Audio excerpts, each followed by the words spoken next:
The signal dropped on a Wednesday. I know this because I had just filed my 14th consecutive weekly harmonic report, all of them reading the same thing. Earth nominal, Earth loud, Earth embarrassingly, aggressively, wonderfully loud. 8 billion biological engines running at full noise.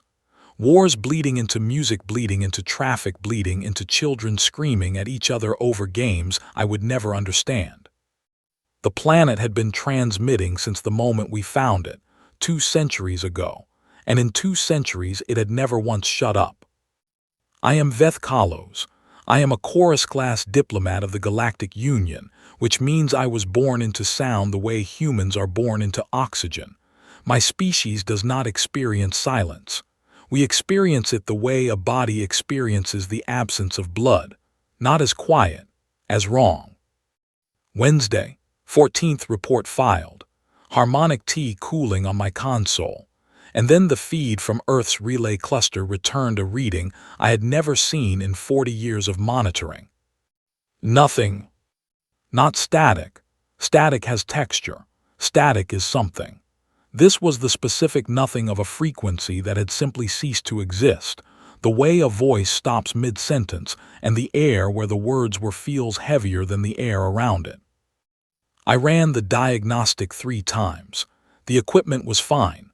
I ran it a 4th time because 40 years of bureaucratic caution had made me thorough in ways that occasionally annoyed my colleagues. Still fine.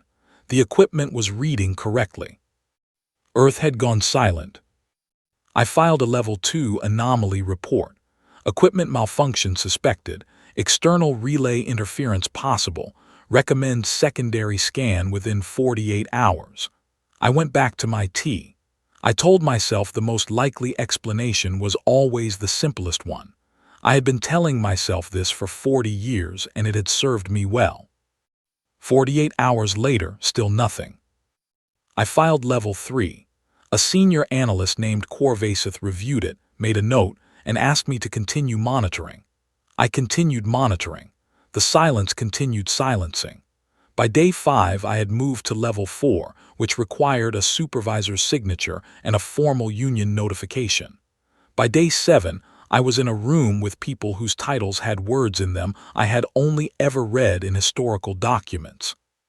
The room was not quiet. 300 species know how to fill a room. But underneath all of it, running like a current beneath the noise, was something I can only describe in the translated approximation of a human word. Dread. Because the Galactic Union had seen planetary silence before, not often, 4 times in recorded history, and every time the explanation was the same. The planet had gone quiet because there was nothing left on it to make noise. The word for it was extinction. The models came in fast. The Kethval Science Division ran 17 probability cascades in the first hour. 13 of them pointed to internal collapse, biological, nuclear, atmospheric. Humanity had always carried those risks with a particular enthusiasm, the way they carried most dangerous things, openly, loudly, with full confidence that they personally would be the exception. The other 4 models pointed to external strike. Something had hit them. Something large enough, fast enough, complete enough to silence 8 billion voices between one Wednesday morning and the next. I sat in that room and listened to the models and watched the senior officials and did the thing my species does when we cannot process what we are hearing. I harmonized internally, a low, private frequency, a sound for no one but myself. It did not help. On the 9th day, a junior analyst named Pyrth II, very young, recently appointed, the kind of young that had not yet learned which thoughts were too expensive to say out loud, raised her hand.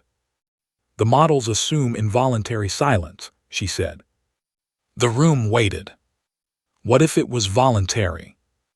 The room did not wait after that. The room told her, in the measured and professional language of 300 civilizations, that voluntary global silence was not a coherent hypothesis. That 8 billion individuals represented the most reliably fractious, disagreement-prone species the Union had ever catalogued. that humanity could not agree on what to call a specific shade of blue, let alone agree to stop transmitting entirely. That the probability of unified voluntary silence was so low as to function, mathematically, as zero. Pyre 2 sat down. She did not argue, but I watched her face, and she did not look convinced either. The emergency session produced two decisions. First, an investigative vessel would be dispatched to the Sol system immediately. Second, all Union members were advised to begin quiet contingency planning for a potential species loss event. I volunteered to monitor the relay cluster personally until the ship arrived. They said yes, because no one else wanted the assignment. Watching a dead frequency is not interesting work. It is the kind of work that sits in your chest and does not move. I pressed my sensory membrane against the observation glass and looked at the blue dot that had gone quiet. In 200 years of monitoring, Earth had given us the complete works of something called jazz, 140 diplomatic incidents, the cultural phenomenon of competitive eating, 17 near-extinction events that humanity survived through a combination of engineering and stubbornness, 42 wars that ended before they could be formally categorized, and the single most chaotic first contact event in galactic history, during which humanity's initial response to meeting an alien species had been to argue publicly about whether the alien species was friendly, and then to argue about whether the arguing was appropriate, and then to offer the alien species a beverage. Now there was nothing. I kept my membrane on the glass for a long time. The thing I felt, the thing I have been searching my species' entire emotional vocabulary for and have never precisely found, was this. I had spent 40 years monitoring a frequency, and in 40 years I had come to know its texture the way you know a familiar road. Earth's signal had a specific weight to it. Chaotic, yes. Overwhelming, often.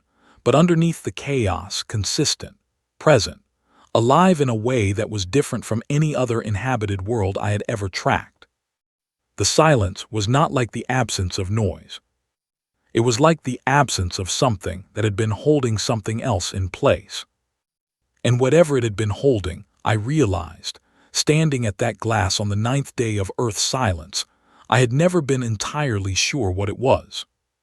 I was not sure I wanted to find out by discovering it was gone. The investigative vessel departed on the 11th day. I watched it go from my console. I filed my 15th consecutive weekly harmonic report. Under current status, I wrote the only word that was accurate. Unknown. Then I went back to the glass. Earth was still there, still blue, still silent, still, and this is the part that no model had been able to explain, the detail that kept Pyre 2's face in my memory completely, structurally, physically intact. No debris. No scarring, no distress beacons triggered automatically at the moment of catastrophic event. Just a planet that had decided, for reasons no one in that room could account for, to stop talking. I had studied humanity for 4 decades. I knew their history. I knew what they were capable of in both directions. I knew the breadth of them. And standing at that glass, in the silence that was not quite silence because it was made of the wrong kind of nothing, I realized I did not actually know them at all. That thought was the most frightening thing I had encountered in 40 years of diplomatic service. It was also, in some way I could not name, the most interesting. I got the news the way you get the worst kind of news. Surrounded by strangers, in a room that was not mine, with no warning and no softening, and no one who knew me well enough to put a hand on my shoulder and mean it. I am Commander Sierra Vasquez. I was stationed at Relay Post Marantha 7 when Earth went quiet, 18 light months from home, far enough that the distance was not a number anymore. It was a physical condition, something that lived in my ribcage and applied steady pressure. The duty officer who delivered the briefing was a Kethval named Oren Saul. He was professional about it, which I appreciated more than he knew. He laid out the facts: signal loss, no confirmed cause, Investigation underway. He did not speculate. He did not offer condolences, which was correct because we did not yet have a confirmed reason for condolence. He asked if I needed anything. I said no. He left. I sat in the briefing room for 11 minutes. I know it was 11 minutes because I watched the chronometer on the wall and counted, the way you hold onto small, precise things when the large, imprecise things become too big to hold. Then I stood up, walked to my bunk, sat on the edge of it, and did the math. Distance, speed, time. I already knew the answer. I did the math anyway, 3 times. The third time I used a different calculation method in case the first 2 had been wrong. They had not been wrong. I could not get home in time to matter. Whatever was happening, whatever had happened, by the time I arrived it would already be over in one direction or another. That was the fact. I sat with it for a while. Then I filed a formal request to be assigned to the investigative vessel being dispatched to Sol. The Union said yes faster than I expected. Token human, I understood. Liaison for optics. I did not care, I just needed to move. The vessel was called the Clarity of Record, which was the kind of name a committee invents when no one can agree on anything better. It was a Union science ship. 12 crew members representing 7 species, plus me. The senior xenobiologist was a chorus class named Weth Palos who had, by his own account, documented 43 first contact anomalies and was deeply excited about number 44. The captain was a Marantha-class officer named Dissaco, calm in the particular way of people who have learned to make calm a professional tool. I was the only human aboard. I noticed the way the crew treated me, not unkindly, never unkindly, but carefully. They gave me more space than regulations required. When I entered a room, conversations did not stop exactly, but they shifted, adjusted, like water moving around a stone slowly so the stone does not notice. They were watching me the way you watch something fragile, something that might break at an unexpected moment and cause damage on the way down. I spent the transit doing things that kept my hands busy: equipment checks, protocol reviews, language refreshers on 3 Union dialects I barely used. At night I lay on my bunk and did the distance math again. I kept arriving at the same answer and doing it anyway. At some point this stopped being math and became something else. A ritual, a way of staying connected to the problem rather than to the space around it. We dropped out of faster-than-light travel at the outer edge of the Sol system on day 19. Earth was there. I had not realized until that moment that I had been bracing for it not to be. Some part of me, operating below the level of the math, had been preparing for a debris field, for an asteroid belt where a planet used to be, for the specific nothing that means something is gone rather than silent. But Earth was there, blue and white and round and exactly the right size and in exactly the right place. No debris field, no atmospheric discoloration, no emergency beacon activation, which triggers automatically in the first millisecond of any catastrophic planetary event and cannot be manually suppressed. Just a planet sitting there quiet. Weth Palos made a sound I had never heard from a chorus class before. I think it was the xenobiological equivalent of a sharp intake of breath. The captain ordered a full-spectrum scan. The results took 4 minutes and 20 seconds. I counted those too. Cities standing, infrastructure active, power grids running, agriculture, mid-harvest on the northern continent's rotation schedule, which meant whatever had happened during a period of normal seasonal activity. Ecosystems, nominal across all biomes. Atmosphere clean, water systems flowing. And humans present, billions of them, moving through streets, driving vehicles, operating machinery, sitting in parks. Not dead. Just not transmitting. Weth Palos delivered his analysis in the tone scientists use when the data is producing something their framework cannot accommodate. He used words like unprecedented and anomalous and outside modeled parameters. He used 17 of his degrees and arrived, with great thoroughness, at the conclusion that he did not know what was happening. I asked to go down. The captain looked at me the way the crew had been looking at me since we boarded, carefully. "Quarantine protocol applies," she said. "Unknown phenomenon.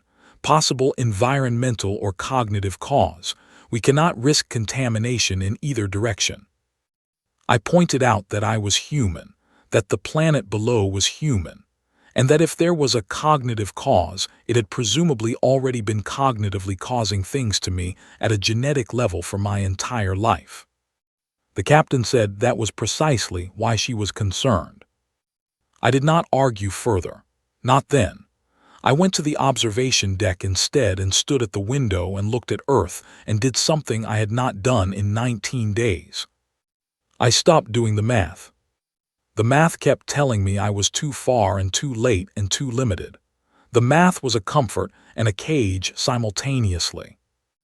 I put it down and just looked at the planet and thought about my mother, who lived in Sao Paulo and who had the infuriating habit of being calm about things that were not calm situations, who had looked at every crisis in Sierra Vasquez's life, and there had been several, with the same expression a person wears when they have seen enough of the world to understand that most things, eventually, resolve.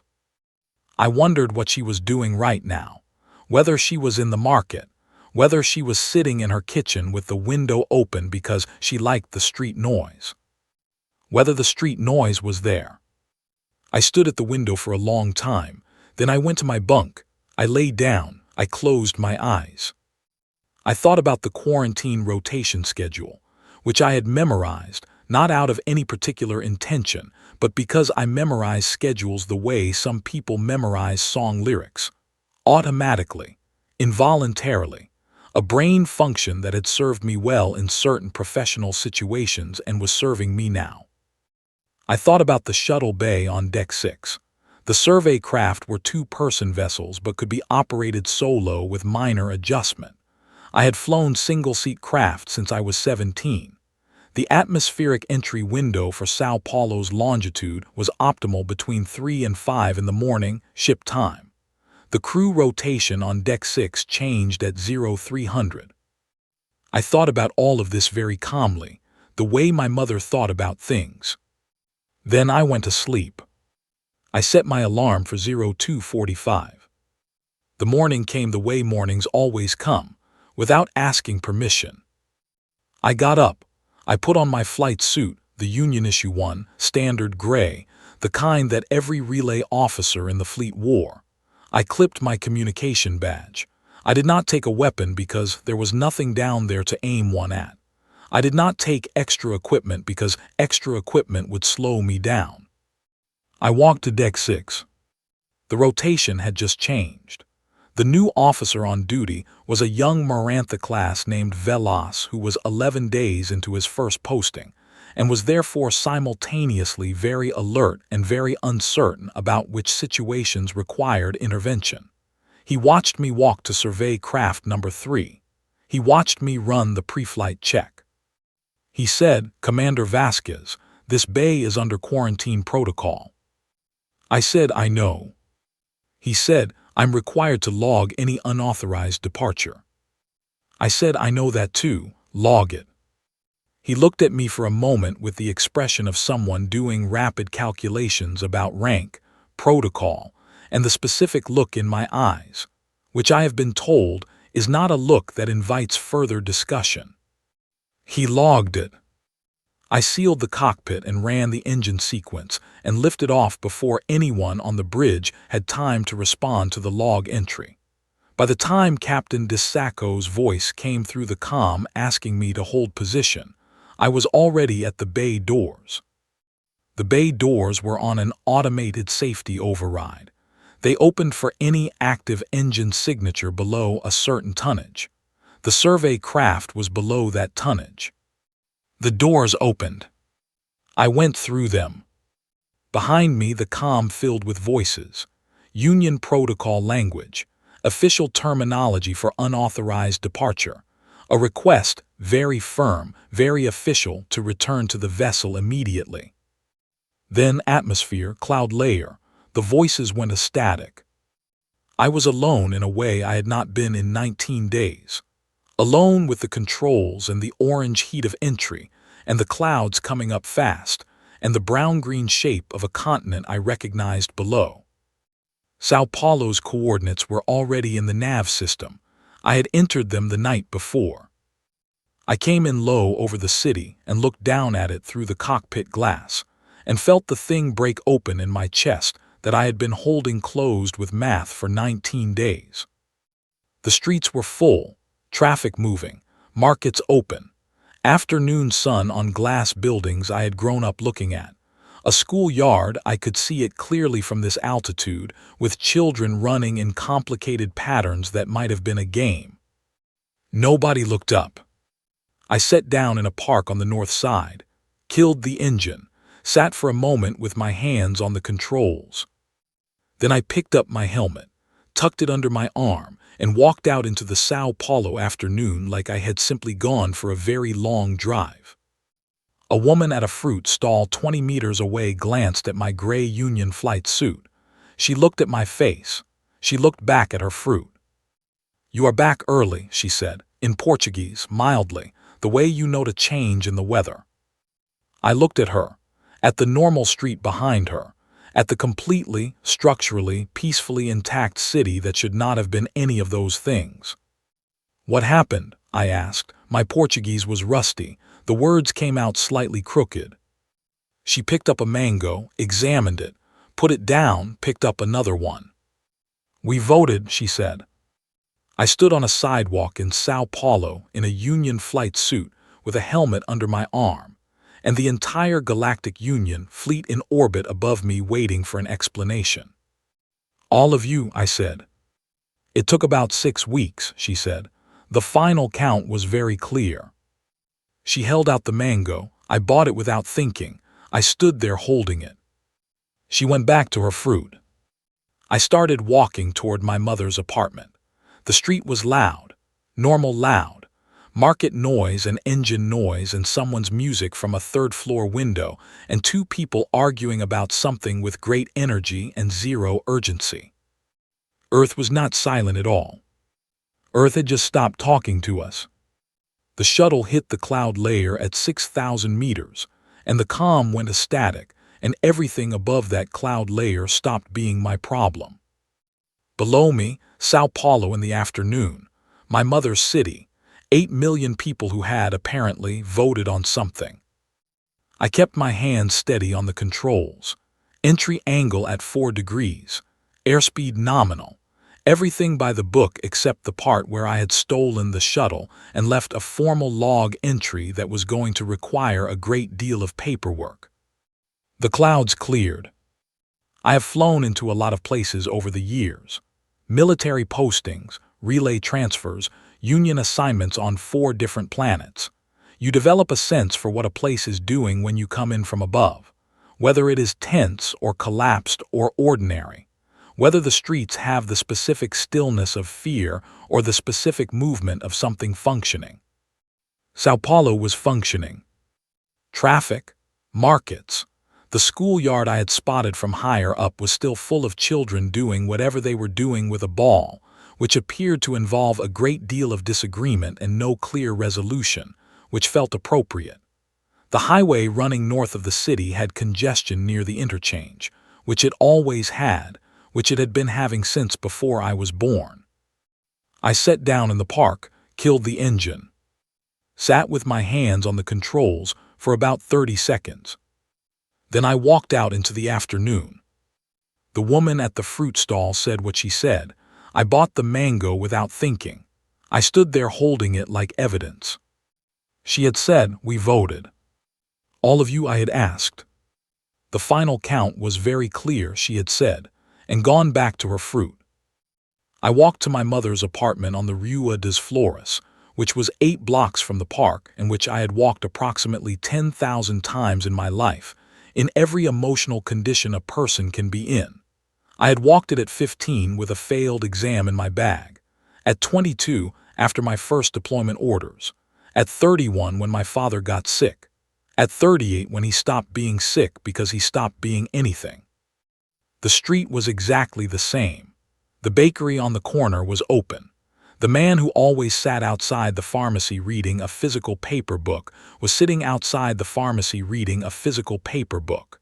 There was new graffiti on the wall of the building opposite the corner, which there always was, the city's skin constantly rewriting itself. I knocked on my mother's door because I had left my key on Marantha 7, which was the kind of logistical failure that happens when you plan a shuttle theft at 02:45. My mother, Carmen Vasquez, 67 years old,